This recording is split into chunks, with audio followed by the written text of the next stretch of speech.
اعوذ باللہ من الشیطان الرجیم بسم اللہ الرحمن الرحیم ان اللہ وملائکتہ یصلون علی النبی یا ایہا الذین آمنوا صلوا علیہ وسلموا تسلیما اللہم صل علی سیدنا ونبینا وشفیعنا ومولانا محمد وعلی آل محمد وبارک وسلم۔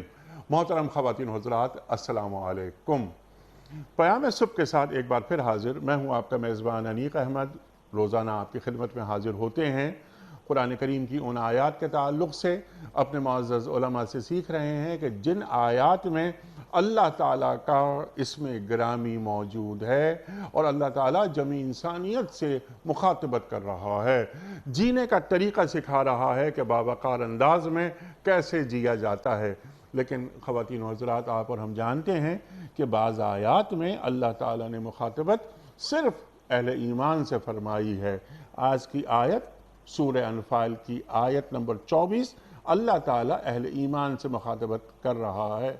اللہ تعالیٰ فرما رہا ہے کہ اے لوگو جو ایمان لائے ہو اور اللہ اور اللہ کے رسول صلی اللہ علیہ وآلہ وسلم کی پکار پر لبیک کہو، جبکہ رسول صلی اللہ علیہ وآلہ وسلم تمہیں اس چیز کی طرف بلائیں جو تمہیں زندگی بخشنے والی ہے۔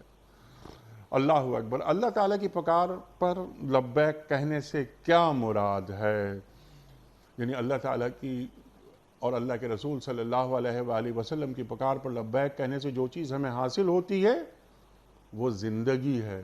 یہاں زندگی سے کیا مراد ہے؟ کیا کفر موت ہے اور ایمان زندگی ہے؟ اپنے معزز علماء سے ہم سیکھیں گے۔ اللہ تعالیٰ فرما رہا ہے کہ اور جان لو کہ اللہ آدمی اور اس کے دل کے درمیان حائل ہے۔ اللہ آدمی اور اس کے دل کے درمیان حائل ہے۔ کیا معاملات ہیں یہ؟ عرفت ربی بفسق العزائم۔ حضرت علی مرتضیٰ کرم اللہ وجہہ فرماتے ہیں کہ میں نے اپنے ارادوں کے ٹوٹنے سے اپنے رب کو پہچانا۔ خواتین حضرات سیکھیں گے مفتی منیب الرحمن صاحب سے۔ تشریف فرما ہے ہمارے ملک کا ایک ممتاز نام، مقبول اور محبوب نام، مفتی منیب الرحمن صاحب، مرکزی چیئرمین رویت ہلال کمیٹی پاکستان، لاتعداد کتابوں کے مصنف۔ تشریف فرما ہے مفتی محمد عمران صاحب۔ خواتین حضرات، ایک اور جانا مانا نام ہمارے ملک کا، سب آپ سے واقف، پیام صبح میں تشریف لاتے ہیں اور ہم مفتی صاحب سے سیکھتے ہیں۔ قاری قرآن قاری محمد سجاد صاحب، ایک اور معروف نام ہمارے ملک کا۔ قاری صاحب سے گزارش کروں گا کہ سورہ انفال کی آیت نمبر 24 کی تلاوت سے آج کے پروگرام کا آغاز فرمائیں۔ محترم قاری محمد سجاد۔ اعوذ باللہ من الشیطان الرجیم،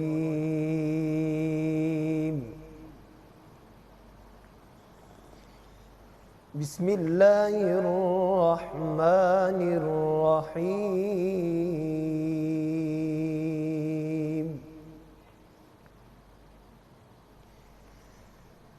یا ایہا الذین آمنوا استجیبوا للہ، ماشاءاللہ ماشاءاللہ، استجیبوا للہ وللرسول اذا دعاکم لما یحییکم،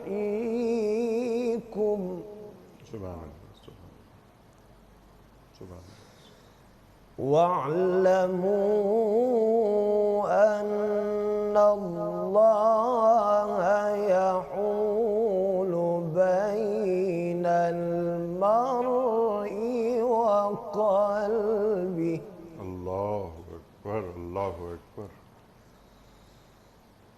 وَأَنَّهُ إِلَيْهِ تُحْشَرُونَ۔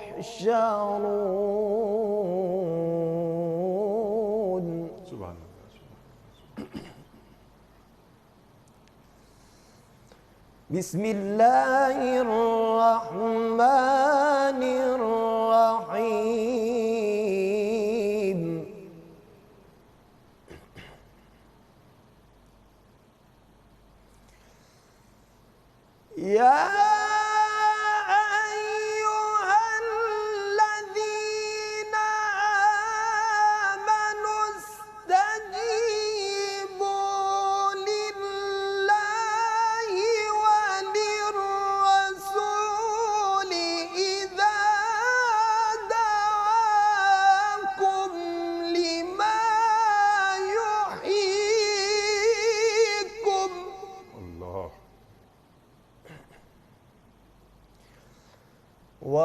واعلموا أن الله يحول بين المرء وقلبه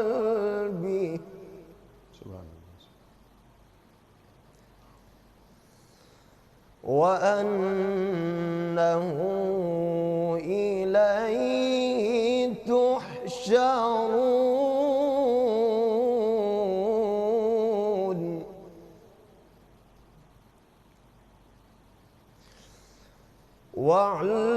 واعلموا أن الله يحول بين المرء وقلبه وأنه إليه تحشرون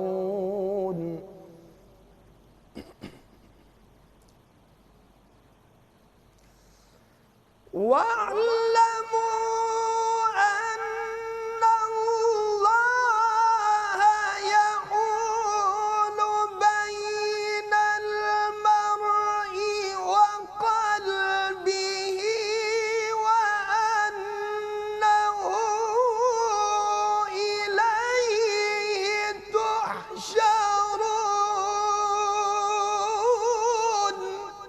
ما شاء اللہ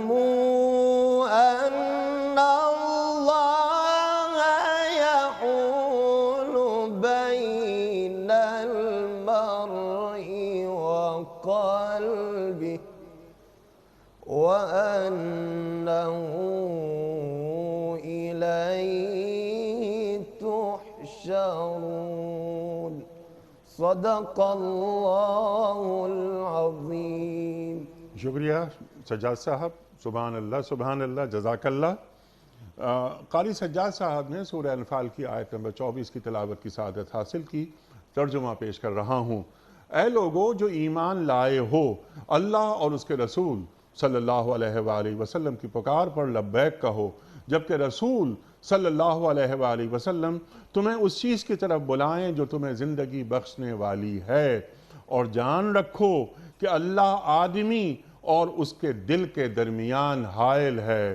اور اسی کی طرف تم سمیٹے جاؤ گے صدق اللہ العظیم خواتین و حضرات محترم مفتی منیب الرحمان صاحب کی خدمت میں اس سے پہلے کہ ہم آج کے پروگرام کے حوالے سے پہلا سوال رکھیں کل کے پوچھے گئے سوال کا درست جواب اور آج کا سوال کل کا سوال یہ تھا کہ قریش مکہ نے معاہدہ حدیبیہ کی خلاف ورزی کب کی تھی درست جواب 8 سنہ ہجری میں آج کا سوال نوٹ فرما لیجئے غزوہ خیبر میں یہودیوں کا سردار مرہب کس کے ہاتھوں مارا گیا فرسٹ آپشن حضرت عمر فاروق رضی اللہ تعالی عنہ سیکنڈ آپشن حضرت علی مرتضیٰ کرم اللہ وجہہ تھرڈ آپشن حضرت خالد بن ولید رضی اللہ تعالی عنہ جو درست جواب آپ سمجھتے ہو روانہ فرمائیے ہمارے فون نمبرز ہیں 0092213452709 ہمارا دوسرا فون نمبر ہے 0092234300980 ہمارا ای میل ایڈریس ps@dunyatv.tv ہمارا SMS کا نمبر 3031 اور ہمارا واٹس ایپ کا نمبر ہے 0092321825019 قبلہ ارشاد فرمائیے اہل ایمان سے مخاطبت ہو رہی ہے پہلی بات تو یہ اللہ اور اللہ کے رسول صلی اللہ علیہ وآلہ وسلم کی پکار پر لبیک کہو کیا معنی ہے اس کے ارشاد بسم اللہ الرحمن الرحیم نحمده ونصلي ونسلم على رسوله الكريم سيدنا ومولانا محمد وعلى آلہ وصحبہ اجمعین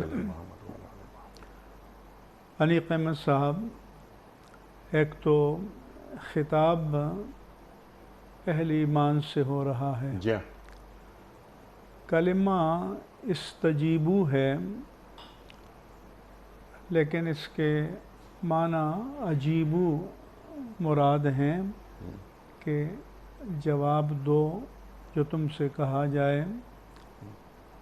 سین اور تا کے بارے میں مفسرین نے فرمایا کہ یہ زائد ہیں یا زیادتی حروف جو ہے زیادتی معنی پر دلالت کرتی ہے۔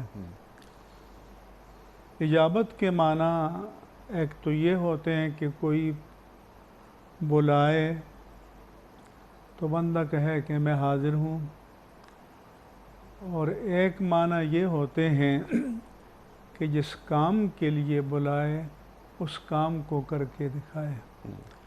جیسے اذان بھی دعوت صلاۃ ہے تو اس کی ایک اجابت قولی ہے کہ کلمات اذان کو دہرانا، اور ایک اجابت فعلی ہے کہ سب کچھ چھوڑ چھاڑ کر نماز کے لیے چل پڑنا۔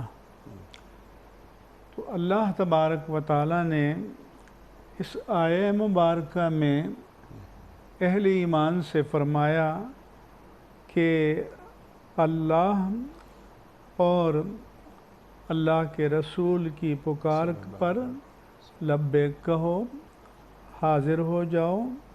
اذا دعاکم لما یحییکم، الام الہ کے معنی میں ہے کہ جب وہ تمہیں بلائیں، کیونکہ وہ ایسی چیز کی طرف بلاتے ہیں جن میں تمہاری حیات ہوتی ہے، تمہیں حیات عطا کرتے ہیں، تمہیں حیات بخشتے ہیں، ایمان کی حیات ہے، قرآن اس سے مراد ہے، جہاد بھی اس سے مراد ہے، اسلام بھی اس سے مراد ہے۔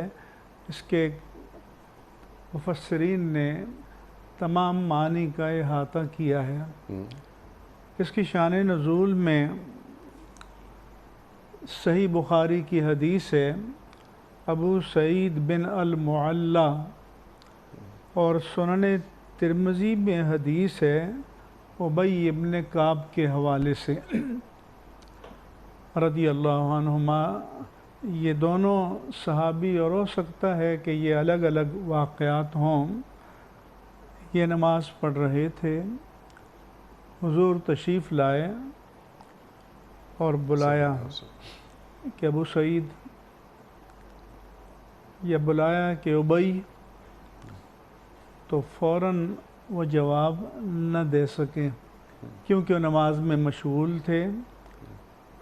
حدیث میں ہے کہ انہوں نے نماز میں تخفیف کی کیونکہ انہیں اندازہ ہو گیا تھا کہ اللہ کے پیارے رسول مکرم صلی اللہ علیہ وآلہ وسلم بلا رہے ہیں، تو نماز توڑی تو نہیں، نماز میں تخفیف کی اور حاضر ہوئے۔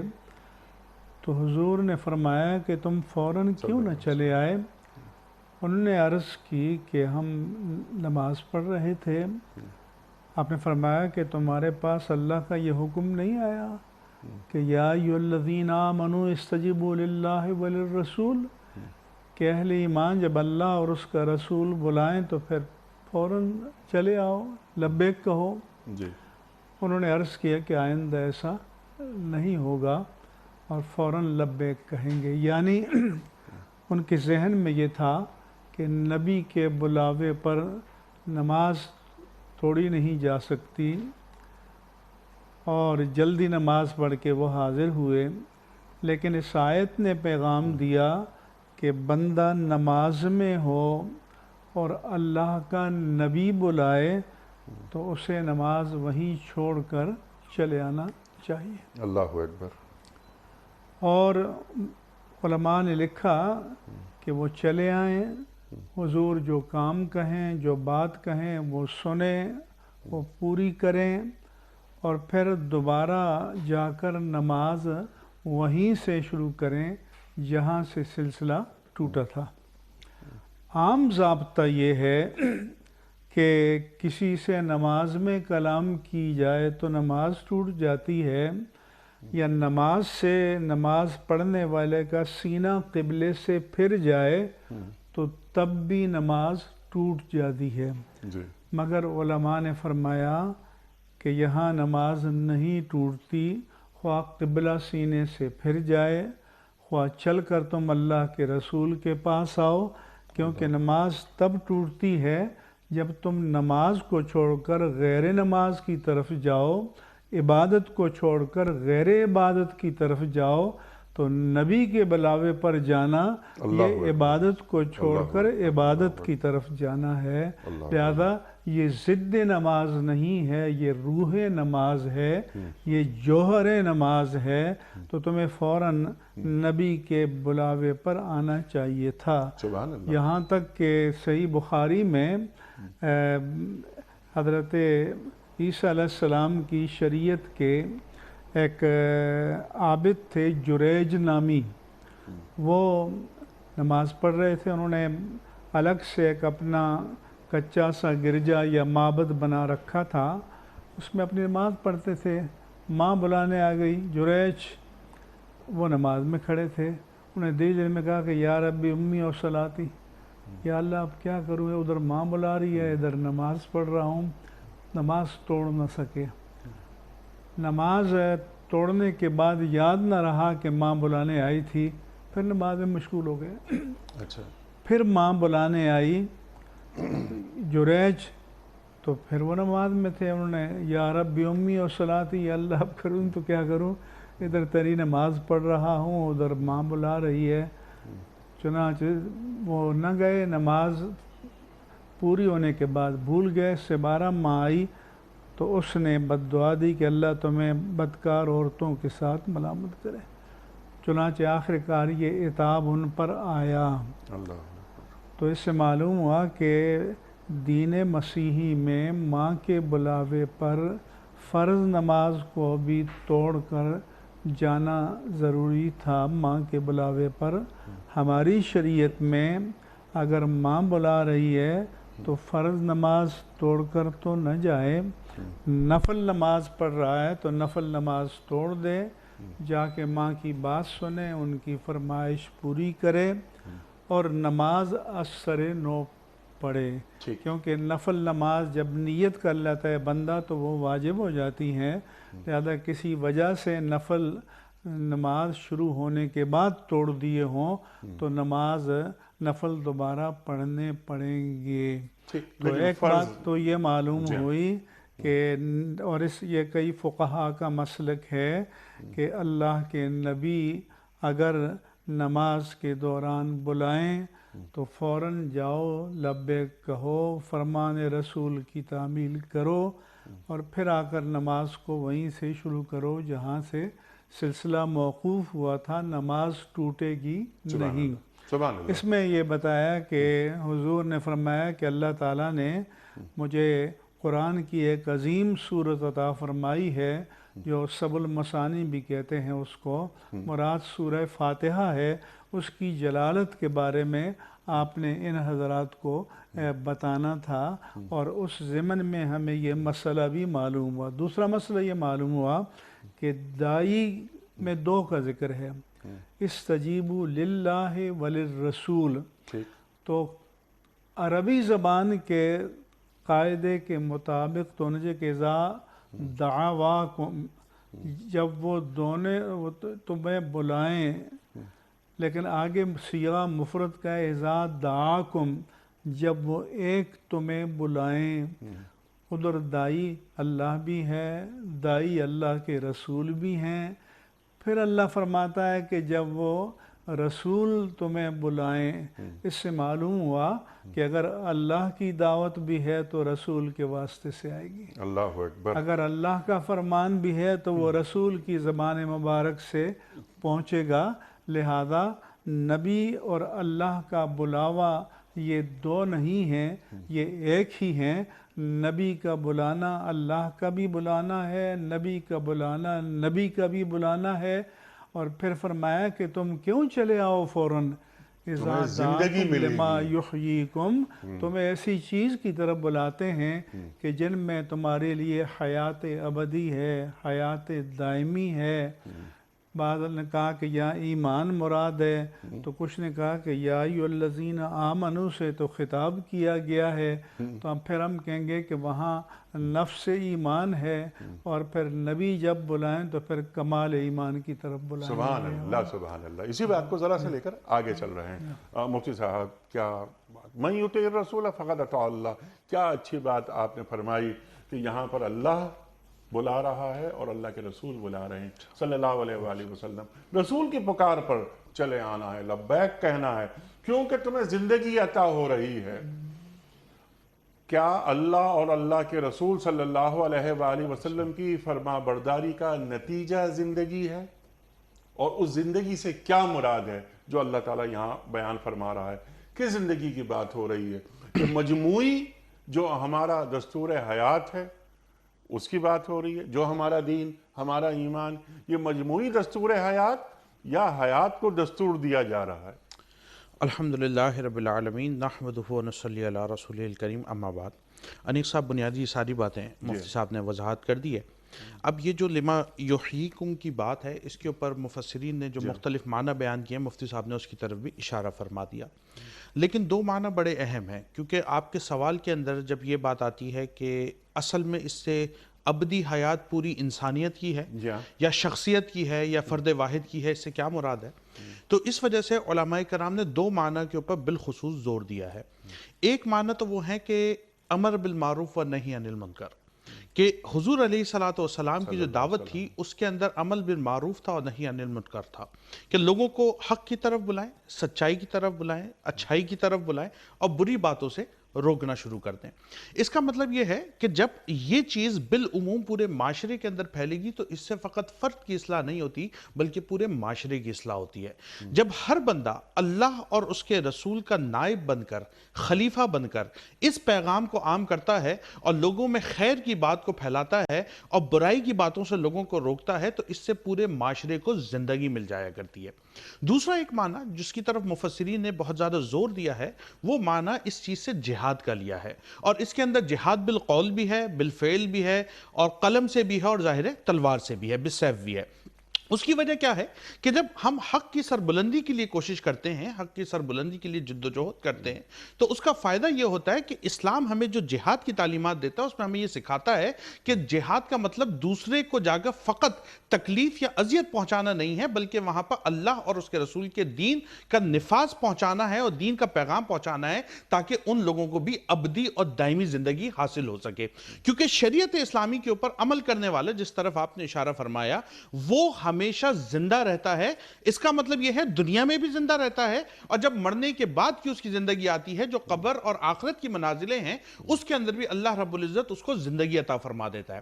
اب اس کیفیت کے اوپر جب ہم دیکھتے ہیں کہ اللہ کے رسول صلی اللہ علیہ وسلم جب تمہیں بلائیں تو تم فوراً آؤ، کیونکہ وہ تمہیں زندگی دے رہے ہیں، تو چاہے وہ عمل بالمعروف و نہی عن المنکر کا کوئی معاملہ ہو یا حق کی سربلندی کے لیے اللہ کے دین کا پیغام آگے تک پہنچانے کے لیے کوئی جہاد کا معاملہ ہو، ان دونوں کیفیات کے اندر مومن کو لبیک کہنا ہے، پشت نہیں دکھانی ہے۔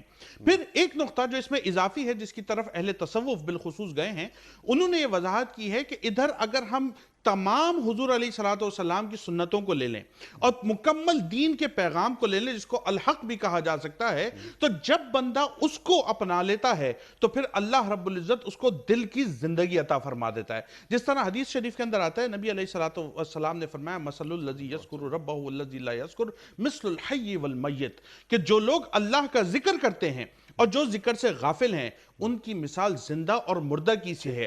اس کا مطلب یہ ہوا کہ جو اللہ کے رسول کی دعوت پر آ جائے گا اور ان کے پیغام کو قبول کر لے گا، چاہے وہ کوئی بھی پیغام ہو، کوئی بھی سنت ہو، کوئی بھی بات ہو، تو اس کا نتیجہ کیا ہوگا؟ اللہ رب العزت اس کو دل کی زندگی عطا فرما دے گا، اور وہ دل جو بظاہر فقط گوشت کا ایک لوتھڑا یا ٹکڑا بنا ہوا ہے، اس پر تجلیات الہی کا نزول ہونا شروع ہو جائے گا، اور اس کا قلب منور ہو کر اس کے پورے وجود کو منور کر دے گا۔ تو جب وہ بندہ اللہ اور اس کے رسول کی دعوت کو قبول کرے گا، چاہے وہ کسی بھی طرف ہو، تو اس دعوت کے قبول کرنے کے بعد اس کو وہ زندگی ملے گی جو دائمی زندگی ہوگی۔ بظاہر بے شک اس کے جسم سے روح جدا بھی ہو جائے اور وہ لاشیں میں تبدیل ہو جائے، لیکن اللہ کی بارگاہ میں وہ زندہ رہے گا، جس طرح سے شہید کا مقام ہے کہ اس کو وہ زندگی عطا دی جاتی ہے جس کا کسی عام بندے کو شعور نہیں ہوتا، اور وہ بندہ اللہ کے نور سے منور ہو جائے گا۔ سبحان اللہ، سبحان اللہ۔ یہ دل کو زندہ رکھنا جس جانب آپ نے اشارہ فرمایا، سبحان اللہ، سبحان اللہ۔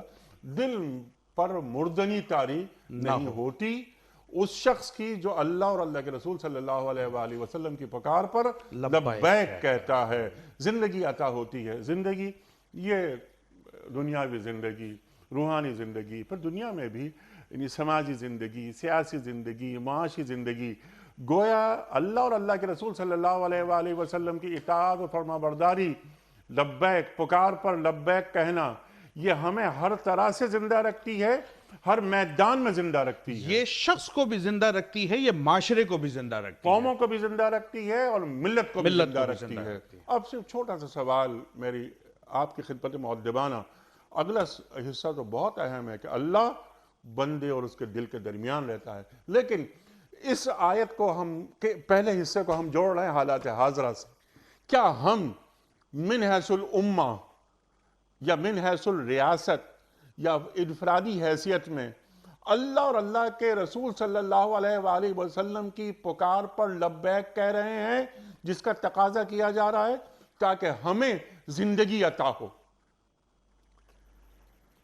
زبان سے تو دعوے کر رہے ہیں، لیکن جیسا میں نے شروع میں کہا تھا کہ جو اجابت فعلی ہے، یعنی جو دعوت اللہ کی طرف سے آئے، جو احکام اللہ کی طرف سے آئیں، جو احکام اللہ کے رسول کی طرف سے آئیں، تو پھر ہم اپنی زندگی کو ان احکام کے سانچے میں ڈھال لیں، ان کا پیکر بن جائیں، ان کا مظہر بن جائیں، تو پھر یقیناً ایک انقلاب آئے گا، ایک تبدیلی آئے گی، فرد کی زندگی میں بھی آئے گی، معاشرے کی زندگی میں بھی آئے گی، اور پورے نظم اجتماعی میں بھی آئے گی۔ لیکن اگر ہم اجابت فعلی نہیں کرتے، عملاً اللہ کے احکام کو تسلیم نہیں کرتے، اپنے عمل کو ان کے سانچے میں ڈھالتے نہیں ہیں، تو پھر یہ ایک لپ سروس رہ جاتی ہے، اور اس سے جو انقلاب مقصود ہے وہ انقلاب برپا نہیں ہوتا۔ یعنی قولی اقرار اور عملی انکار ایسا نہ ہو۔ آپ نے جو بات فرمائی کہ ہم میں جو تبدیلی آئے گی وہ اللہ اور اللہ کے رسول کی پکار پر عمل کرنے سے آئے گی، لیکن اگر میں اس میں ایک لفظ کا اضافہ کرتا ہوں ہی، کہ ہمارے اندر تبدیلی محض اللہ اور اللہ کے رسول صلی اللہ علیہ وآلہ وسلم کی پکار پر لبیک کہنے ہی سے آئے گی، یقیناً اللہ اور اس کے رسول کے احکام پر عمل کرنے ہی سے آئے گی، کیونکہ ہمارے سامنے جو ایک رول ماڈل اور نمونہ ہے نجات اخروی کا اور فلاح دنیاوی کا، اور جسے پریکٹس میں لا کر صحابہ کرام ایک وقت آیا کہ دنیا کی غالب قوت بن گئے، تو اسی معیار پر جب قوم پلٹ کر اس طرف آئے گی تو آج بھی تبدیلی ان کی منتظر ہے۔ لیکن اگر وہ عملاً تبدیلی کے لیے تیار نہیں ہیں، صرف زبانی اور قولی دعوے ہیں، تو پھر یہ تبدیلی نہ فرد کی زندگی میں برپا ہوتی ہے اور نہ قوموں اور ملتوں اور معاشروں میں کوئی تبدیلی ظاہر ہوتی ہے، پھر صرف دعویٰ ہی دعویٰ رہ جاتا ہے اور ہر دعویٰ دلیل چاہتا ہے۔ ٹھیک ہے، اب یہ 57 مسلمان ریاستیں ہیں جو اپنا تعلق جوڑتی ہیں اللہ اور اللہ کے رسول صلی اللہ علیہ وآلہ وسلم سے۔ قرآن کریم کی آیت سورہ انفال آیت نمبر 24 پہلا حصہ ریاستوں سے، مسلم ریاستوں سے، ان کے حکمرانوں سے اللہ اور اللہ کے رسول صلی اللہ علیہ وسلم کی پکار پر لبیک کہنے کے حوالے سے کس چیز کا متقاضی ہے؟ انیق احمد صاحب، ہمارے نظام جو ہیں وہ تو قرآن و سنت کے نظام میں ڈھلے ہوئے ہی نہیں ہیں، وہ مین میڈ اور انسانوں کے اپنے بنائے ہوئے نظام ہیں، مرضی سے بناتے ہیں، مرضی سے تبدیل کرتے ہیں۔ ہر حاکم وقت اور مقتدر وقت یہ دیکھتا ہے کہ میرے مفاد میں کیا ہے، وہ یہ نہیں سوچتا کہ قوم کا، ملت کا دیر پا فائدہ کس میں ہے۔ تو جو قوانین، جو انتظام ایک محدود سوچ اور محدود ذہن کی پیداوار ہو، وہ لامحدود نتائج کبھی بھی نہیں دے سکتا۔ مفتی صاحب، لامحدود نتائج تو آگے کی بات ہے، زندگی نہیں حاصل ہو سکتی اس آیت کی روشنی میں۔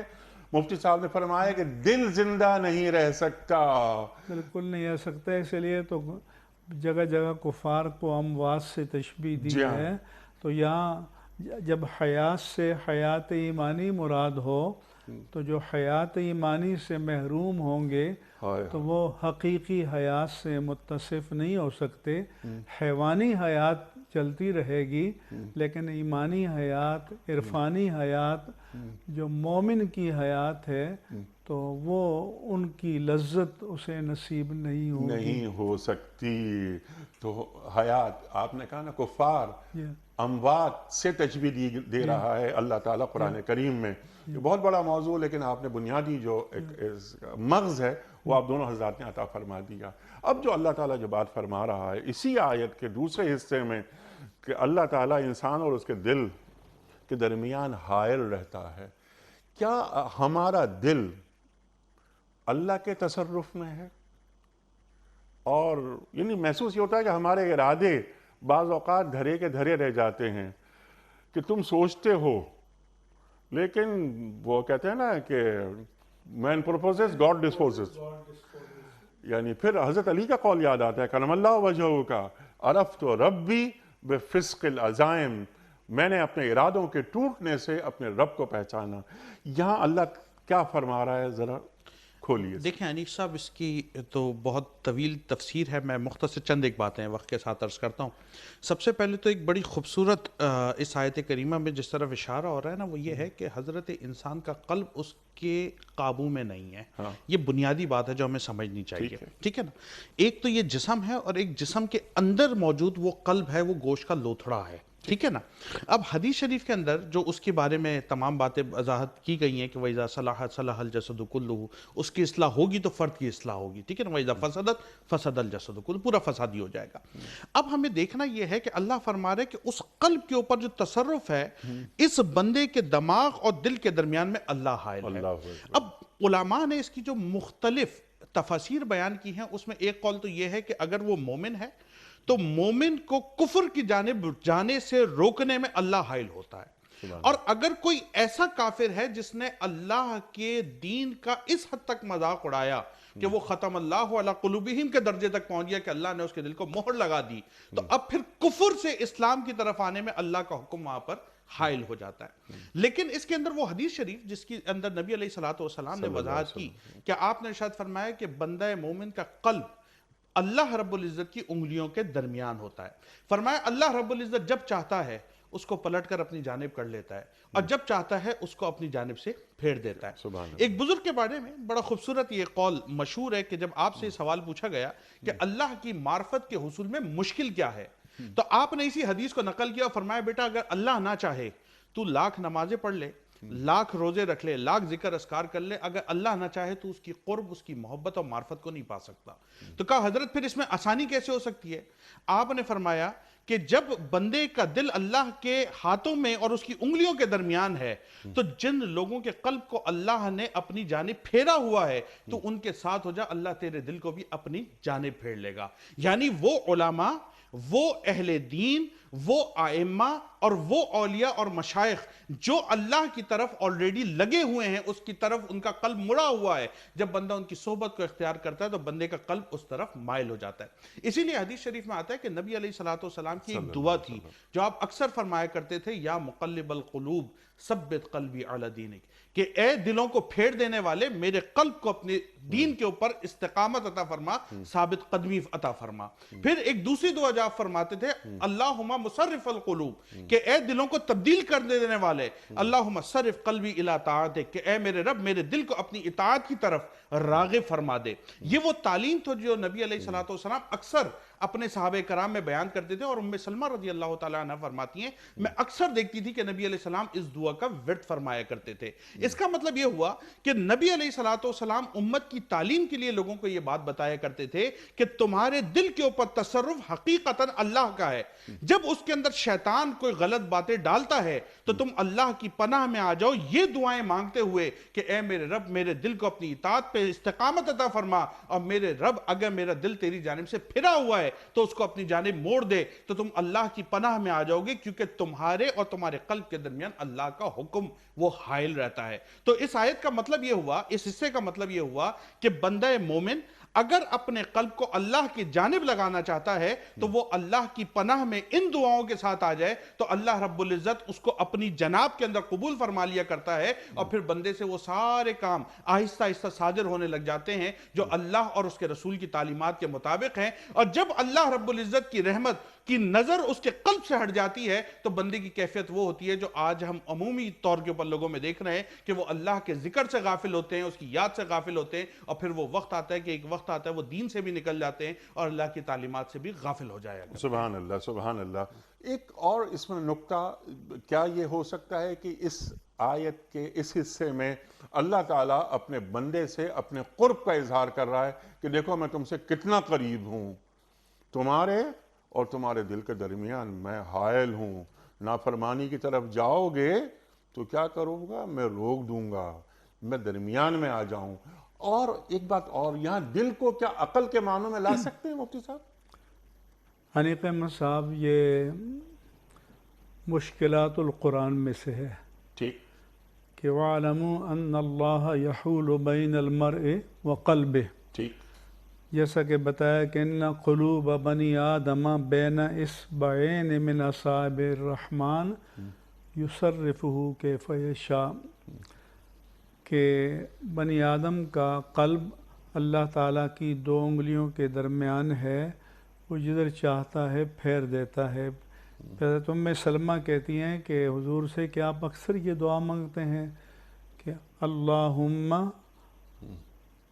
یا مقلب القلوب ثبت قلبی علی دینک۔ ایک تو یہ معلوم ہوا کہ اگر آدمی کو ہدایت مل جائے تو اس پر وہ اترائے نہیں، اکڑے نہیں، اور اس پر اپنی عاقبت سے لاپرواہ نہ ہو جائے جب تک یہ اس ہدایت کو پر اللہ تعالیٰ استمرار اور دوام نہیں عطا فرمائے گا تو پل بھر میں اس سے پھر جاؤ گے۔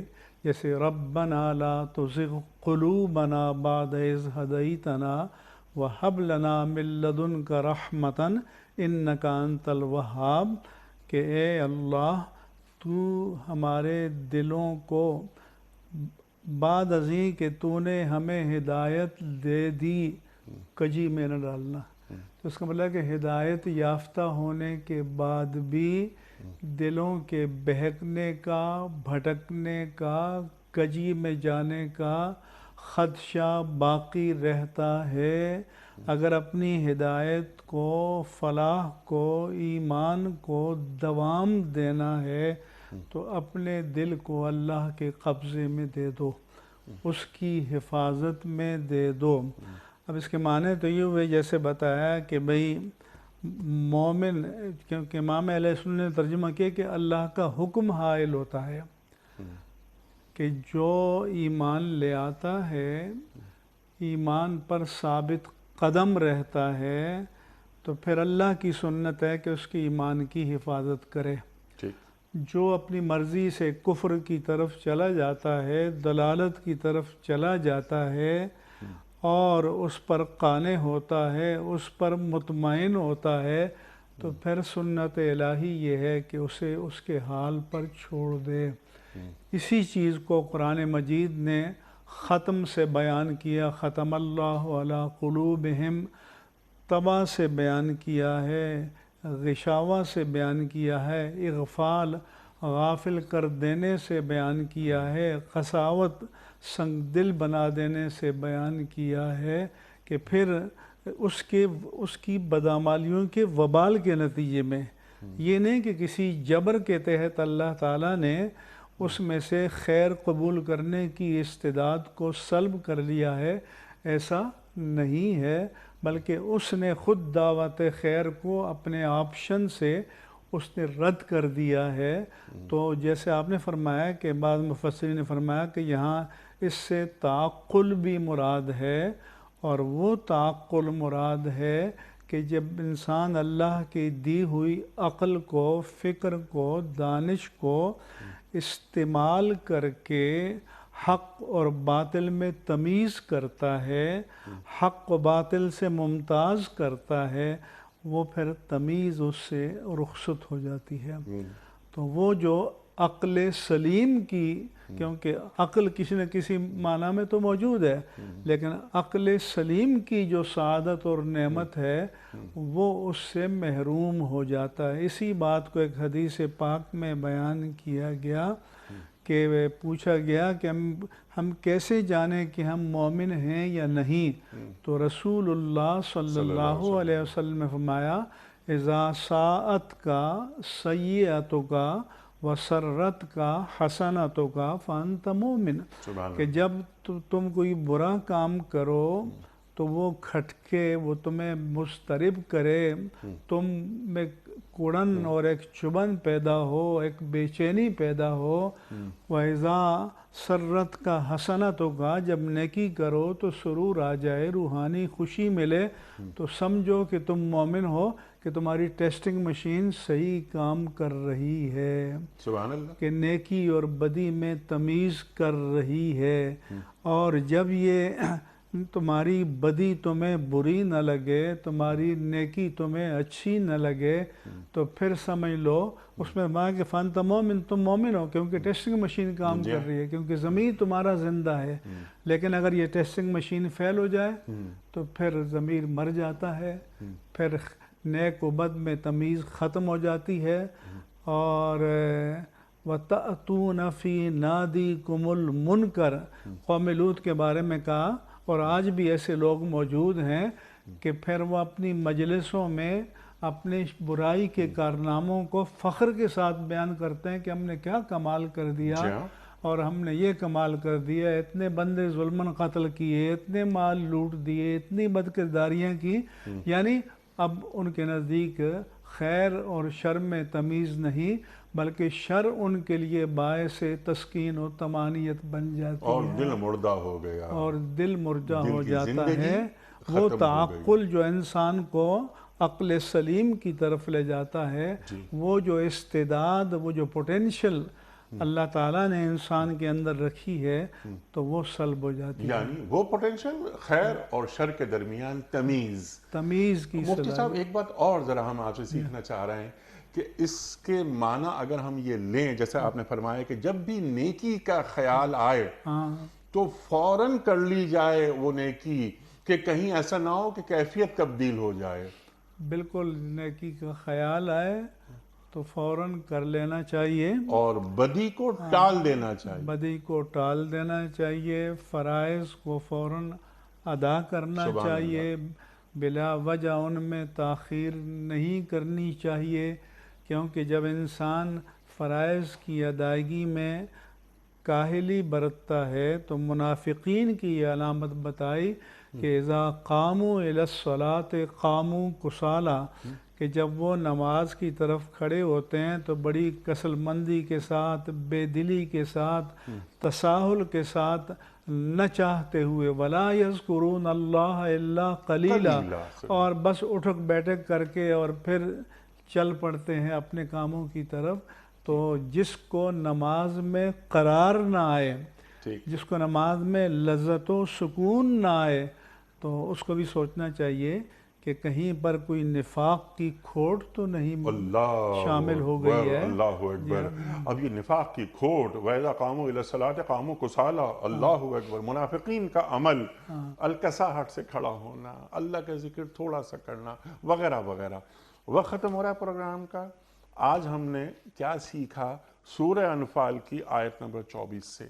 ارشاد، ٹو ڈوز، کرنے کے کام. انیق صاحب، دو بنیادی باتیں ہمیں سمجھ آ گئیں آیت کو، کیونکہ ہم نے دو حصوں میں تقسیم کیا ہے. پہلی بات، اگر ہم زندگی چاہتے ہیں، فرد کی زندگی بھی چاہتے ہیں، قوم کی زندگی بھی چاہتے ہیں، معاشرے کی زندگی بھی چاہتے ہیں، اور ملت کی بھی زندگی چاہتے ہیں، اس کا واحد حل ہمارے پاس کیا ہے کہ اللہ اور اس کی رسول کی دعوت پر لبیک کہیں، کیونکہ اسی پر لبیک کہنے سے ہمیں زندگی ملے گی. ہر وہ تبدیلی جو اللہ اور اس کے رسول کی تعلیمات سے ہٹ کر ہوگی، اس کے اندر تاریخ نہیں بدلے گی، بلکہ تاریخ ریورس آرڈر میں خیرات میں تبدیل ہو جائے گی. تو اگر ہمیں حقیقی تبدیلی چاہیے تو اللہ اور اس کے رسول کی تعلیمات پر لبیک کرنا پڑے گا، پہلی بات. دوسرا حصہ میں یہ سمجھ آیا کہ اگر اللہ نے کسی کو نیکی کی توفیق دے دی ہے تو وہ اس کے اوپر اترائے نہیں، بلکہ اللہ سے ہم وقت اس کے فضل کو طلب کرتے رہے اور ان دعاؤں سے مدد لیتی رہے جو کہ رسول اللہ نے بیان فرمائی ہیں کہ یا مقلب القلوب ثبت قلبی علی دینک، یا مصرف القلوب اللہم صرف قلوبنا علی طاعتک، کہ اے ہمارے رب ہمارے دلوں کو دین پر استقامت عطا فرما اور اپنی اطاعت کی طرف پھیر دے. جب ان دعاؤں سے مدد لیتے رہیں گے اور اللہ اور اس کے رسول کی تعلیمات پر لبیک کہتے رہیں گے، انشاءاللہ فرد کو بھی زندگی ملے گی، معاشرے کو بھی زندگی ملے گی، قوم بھی ترقی کرے گی، اور ملت کا بیڑا بھی انشاءاللہ ضرور بضرور پار ہو جائے گا. اللہ رب العزت عمل کی توفیق. کسی نیکی کو بڑی نہ سمجھو اور کسی بدی کو چھوٹی نہ سمجھو.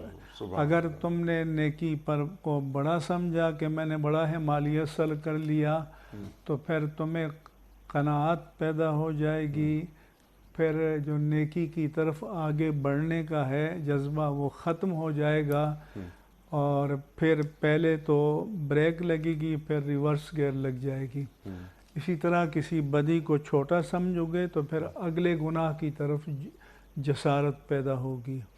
تو ہمیشہ اپنی نیکیوں کو کمتر سمجھنا چاہیے، اور ہمیشہ معمولی سے معمولی گناہ کو بھی بڑا سمجھنا چاہیے، تاکہ پھر انسان گناہوں کی دنیا سے دور رہے. اور وَأَنَّ اللَّهَ يَحُولُ بَيْنَ الْمَرْءِ وَقَلْبِهِ، اور ہم پھر اللہ تعالیٰ کی حفاظت میں آ جائیں. کہ وہ فرماتا ہے کہ جو ایمان پر ثابت قدم ہو جائے تو پھر کفر، نفاق، شر، معصیت اللہ تعالیٰ ان راہوں سے محفوظ فرما دیتا ہے. سبحان اللہ، سبحان اللہ، سبحان اللہ. یہاں پر آپ نے کفر کا لفظ بھی استعمال کیا. ربنا افرغ علینا صبرا وثبت اقدامنا فانصرنا علی القوم الکافرین. اللہ تعالیٰ فرما رہا ہے. مفتی صاحب میں آپ کا بڑا شکر گزار، آپ تشریف لائے. مفتی عمران صاحب بڑا ممنون. قاری سجاد صاحب بڑا شکر گزار، آپ تشریف لائے. خواتین و حضرات، سورہ انفال کی آیت نمبر 24 کے حوالے سے ہمارے معزز علماء نے گفتگو عطا فرمائی. سبحان اللہ، سبحان اللہ. کتنا بڑا پیغام اللہ تعالیٰ اس آیت کے ذریعے ہمیں دے رہا ہے. اور جیسا مفتی صاحب نے فرمایا کہ مشکلات القرآن یہ بہت ہی دقیق، بڑے ایسے گہرے موضوعات جن کو کھولنا، جن پر بات کرنا، یہ آپ جیسے علماء کا کام ہے. اللہ تعالیٰ ہمارے علماء کو سلامت رکھے. تشریف لاتے ہیں اور ہمیں قرآن کریم سے قریب کر دیتے ہیں. خواتین حضرات، وقت مکمل ہوا. کل کا سوال کا جواب، آج کا سوال، قرآن دازی، یہ تمام مراحل باقی ہیں. کل کا سوال یہ تھا کہ قریش مکہ نے معاہدہ حدیبیہ کی خلاف ورزی کب کی تھی؟ درست جواب 8 سنہ ہجری میں. آج کا سوال نوٹ فرما لیجئے. غزوہ خیبر میں یہودیوں کا سردار مرہب کس کے ہاتھوں مارا گیا؟ فرسٹ آپشن امیر المومنین حضرت عمر فاروق رضی اللہ تعالی عنہ، یا امیر المومنین حضرت علی مرتضی کرم اللہ وجہہ. تھرڈ آپشن حضرت خالد بن ولید رضی اللہ تعالی عنہ. جو درست جواب آپ سمجھتے ہوں روانہ فرمائیے. ہمارے فون نمبرز ہیں 0092213452709. ہمارا دوسرا فون نمبر ہے 009221343000980. ہمارا ای میل ایڈریس ps@duniatv.tv. ہمارا SMS کا نمبر 3031 اور ہمارا واٹس ایپ کا نمبر ہے 0092321825019 خواتین و حضرات، پروگرام کا اختتام ہوتا ہے قول پر، اور وہ قول ہوتا ہے حضرت علی مرتضیٰ کرم اللہ وجہہ کا. لیکن اس سے قبل قرآن اندازی. آج کے ونر کون ہیں؟ کل کے پوچھے گئے سوال کا درست جواب بتانے والے افراد کے مابین قرآن اندازی اور آج کے ونر کا اعلان. طیب احمد رائے ونڈ لاہور. طیب احمد صاحب رائے ونڈ لاہور سے آپ کی خدمت میں دنیا ٹی وی کی جانب سے دینی کتب پر مشتمل گفٹ ہیمپر آپ کے گھر روانہ کیا جا رہا ہے. آپ کو بہت بہت مبارک ہو. آج کی بات قول امیر المومنین حضرت علی مرتضیٰ کرم اللہ وجہہ کا. آپ فرماتے ہیں کہ زکوٰۃ کے ذریعے اپنے مال کی حفاظت کرو. زکوٰۃ کے ذریعے اپنے مال کی حفاظت کرو. سبحان اللہ سبحان اللہ. اپنے میزبان انیق احمد کو کل تک کے لیے اجازت دیجیے. خدا حافظ.